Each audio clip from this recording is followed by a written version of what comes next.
Everyone thinks that the Niners need more picks. They don't. What they do need is to stop missing on the picks that they do have. Because this draft, it's not about depth. It's about keeping the championship window open. Most fans look at 6 total picks and panic. No 3rd, no 5th, no 6th, and no 7th. Feels like we're walking into a fight with our hands tied behind our back. But that is the wrong lens. This isn't a volume draft, this is a precision draft. Every pick isn't just a contributor, it has to be a starter. Because the reality is simple. Once Purdy's contract kicks in fully, the margins disappear. This isn't a volume draft, this is a precision draft. Every pick isn't just a contributor, it has to be a starter, because the reality is simple. Once Purdy's contract kicks in fully, the margins disappear. You're no longer buying depth in free agency, you're manufacturing it through rookie contracts. That's the game now. And if you zoom out, the problem becomes clear. They collapsed in the trenches, 20 total sacks on defense. That's not just bad, that's historically low for this entire system. And offensively, a rushing attack that fell 24th in the league. That's an identity crisis. So when you look at this draft, don't think best player available, think instead like this.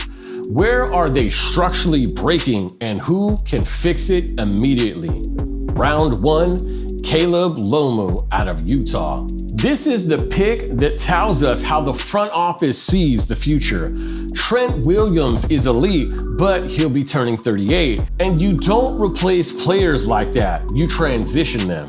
That's where Caleb Lomu comes in, 6'6" and 313 pounds. But more importantly, he moves like a tight end. And in this system, that matters more than raw power, because the Shanahan run game isn't about driving defenders. It's about angles, leverage, and reach. And Lomu already has that in spades. 0 sacks allowed in 2025. Now let that sink in. Not low, 0. But here's the teachable piece. Lomu isn't dominant because he's perfect. He's efficient. He dominated because he adjusts. Now on film, he did get beat early on the inside, but he recalibrated and set his points mid-game and never lost it again. That's processing speed. That's real talent. That's the offensive line Coach Chris Foster calls ball of clay. So year 1, he probably starts at guard. Year 2, he becomes the successor at left tackle. It's a pick that prevents collapse tomorrow. Round 2, Jennings Dunker. Now you shift from finesse to force because Lomu is the technician, Dunker is the tone setter. 6'5", 319, forceful, and plays like he's trying to move the earth. This is what the run game was missing: displacement, the ability to physically move defenders off their spot. And Dunker doesn't just do it, he enjoys it. Here's the part that most people overlook. He comes from a pro-style system at Iowa. That means stunts, twists, disguise pressures. He's already seen it all. So you're not just developing him into competence, you're already ready to put him on the field. You're plugging him into chaos and letting him survive immediately. Functional strength versus gym strength. Yeah, he's strong, but it's not just weight room numbers. This guy is a straight up beast. This guy literally won hay bale tossing competitions, 60 pounds over 14 feet. That's explosive hip drive. That's the same movement pattern used when you uproot defensive tackles. So when you pair someone like Dunker with someone like Lomu, you're not just fixing the line, you're restoring its identity. Round 4, BJ Payne out of Kansas State. Now we shift to the back end because the secondary didn't just give up. They gave up control, explosive plays, communication breakdowns. That's not talent, that's structural failure. Enter VJ Payne, 6'3", long and controlled.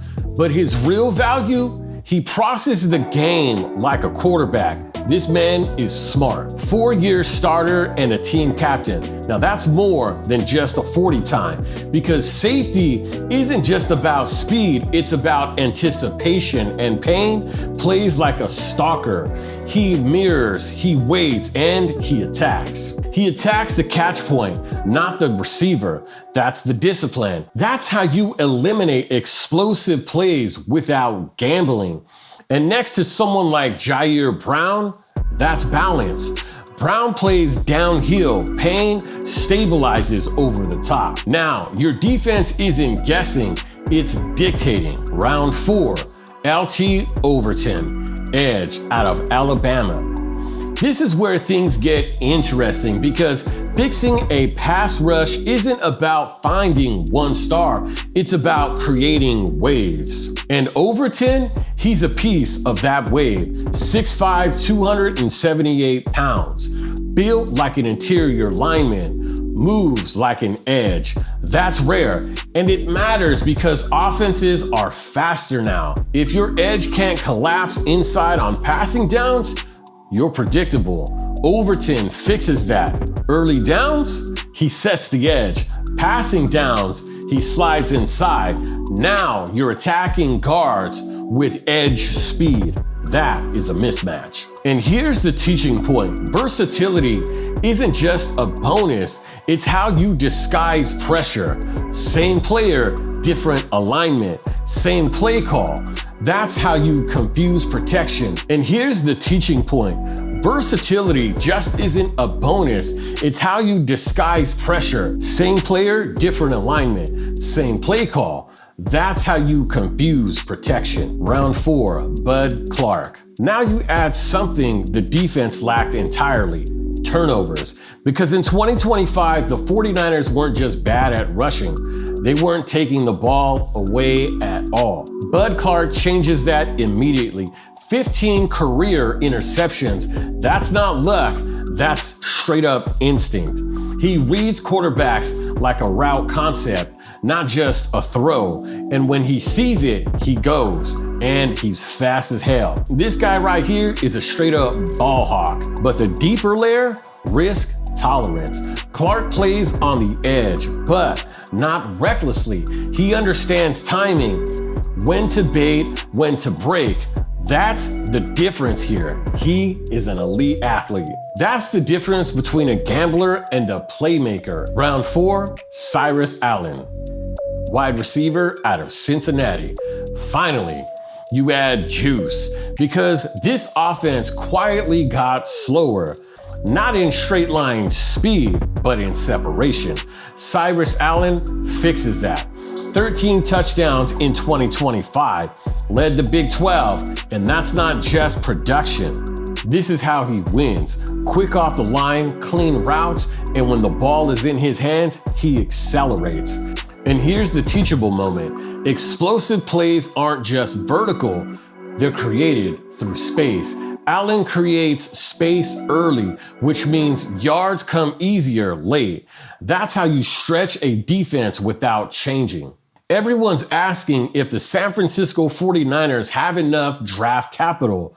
Wrong question. The real question is this: did they just draft 6 players or 6 solutions? Because if even 4 of these hit, this team doesn't just stay competitive, they reset the window without ever closing it. And that is the goal.